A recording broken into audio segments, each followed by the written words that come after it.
Axel, vous travaillez à l'année, notamment avec ces plateformes. Elles viennent à chaque fois, à chaque drame, à chaque victime. Il y a des engagements, il y a des chartes qui sont signées. Elles viennent, elles le font, elles ne montrent pas de blanche. Jusqu'à quand on va jouer finalement à ce jeu de marchand de tapis qui marchande des vies d'enfants?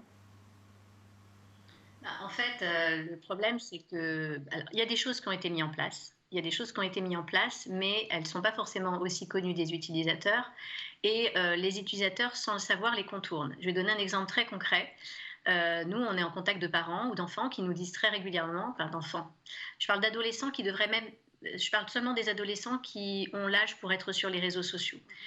Ils ne font pas de paramétrage de leurs outils de réseau social, ils ne savent pas que c'est possible et ils ont tendance aussi à s'y inscrire en tant que majeurs.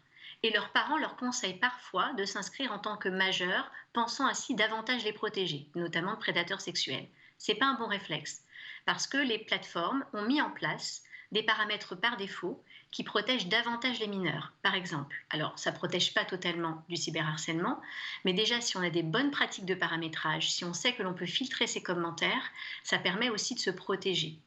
Et après, effectivement, il y a un système qui est défaillant de la part des plateformes. Elles ne sont pas en capacité de pouvoir gérer tous les signalements qui sont faits sur les réseaux. Nous, on a plein de jeunes qui sont découragés, qui ne font même plus les démarches de signalement parce qu'ils voient bien que ça n'aboutisse à rien.